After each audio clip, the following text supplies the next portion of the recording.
اللہ الرحمن الرحیم۔ ہم سب اس بات سے واقف ہیں کہ اسلامی قانون میں قصاص لیا جاتا ہے ہر اس شخص سے کہ جو قتل کر دے، اور اس کے نتیجے میں یہ بھی ہو سکتا ہے کہ قاتل کو قتل کر دیا جائے۔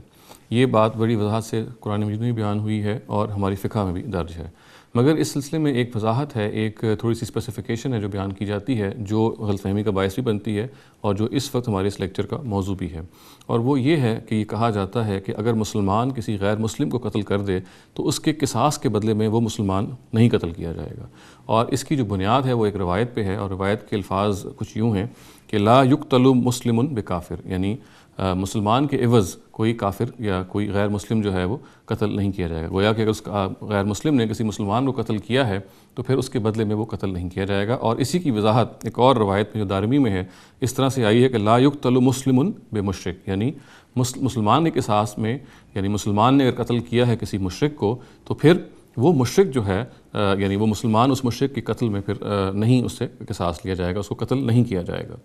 سب سے پہلے تو یہ بات جان لینی چاہیے کہ اس روایت کو اپنے موقع اور محل کے لحاظ سے، اس کی پلیسمنٹ کے لحاظ سے بہت ضروری ہے کہ اس کے کانٹیکسٹ میں رکھ کے دیکھا جائے۔ اس میں جو الفاظ استعمال ہوئے ہیں وہ بہت امپورٹنٹ ہیں، وہ کافر کے الفاظ ہیں، مشرک کے الفاظ ہیں، اور کافر کے بارے میں یہ بات جان لینی چاہیے۔ میں وضاحت سے بہت مرتبہ پہلے بھی بیان کر چکا ہوں کہ اس کا اطلاق اصل میں ان غیر مسلموں پر ہوتا ہے کہ جو جانتے بوجھتے ہوئے حق کو انکار کرتے ہیں، یعنی وہ حق کو حق جانتے ہیں پھر بھی حق کا انکار کر دیتے ہیں، ایسے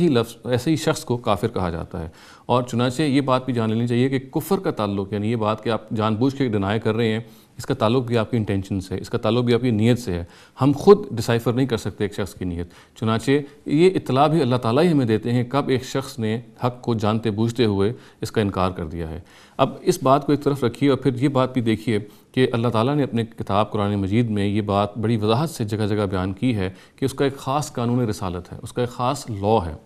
اور وہ لاء یہ ہے کہ اللہ تعالیٰ رسولوں کی زندگیوں میں، جو ان کے جو رسول ہوئے ہیں ان کی زندگیوں میں وہ آخرت کی یاد دہانی کو ایک بڑے خاص طریقے سے کرواتے ہیں، اور وہ یہ ہے کہ وہ لوگ جو حق کو جانتے بوجھتے ہوئے ان کا انکار کرتے ہیں، حق کا انکار کرتے ہیں، ان کو وہ دنیا میں سزا دیتے ہیں، اور یہ سزا مختلف نوعیتوں کی ہوتی ہے۔ بعض کو سزائے موت ہوتی ہے، یعنی ان لوگوں کو جو عام طور سے شرک پر قائم رہتے ہیں، یعنی شرک پہ جمے رہتے ہیں اور ان کو پتہ ہوتا ہے کہ شرک غلط ہے پھر بھی اس کو وہ پریکٹس کرتے ہیں، اس طرح کے لوگوں کی اللہ تعالیٰ سزا جو ہے وہ موت مقرر کرتا ہے، اور پھر اپنے رسولوں اور رسولوں کے پیروکاروں کے ذریعے سے یہ سزا پہ نافذ کی جاتی ہے۔ یہی وہ سزا ہے جو نبی صلی اللہ علیہ وسلم کے اپنے زمانے میں ان کے اپنے مشرکین پہ نافذ کی گئی۔ مثال کے طور پر ان کو یہ کہا گیا، جب ان کو حق کو واضح کر دیا گیا، حق کو مبرہن کر دیا گیا، اس کو بالکل کمیونیکیٹ کر دیا گیا کہ حق کیا ہے، یہ بتا دیا گیا کہ شرک کی کوئی بنیاد نہیں ہے، اور پھر بھی اگر وہ شرک پہ جمے رہے تو پھر ان کے لیے وہ سزائے موت تھی۔ اور یہ اس پورے کے پورے معاملے کی جو وجہ تھی، یا اس پوری کی پوری ایکسرسائز کی جو آبجیکٹیو ہے وہ یہ ہے کہ حق کے بارے میں یہ بتا دیا جائے کہ اس کا انکار کرنا جیسے دنیا میں سزا کا باعث بنا ہے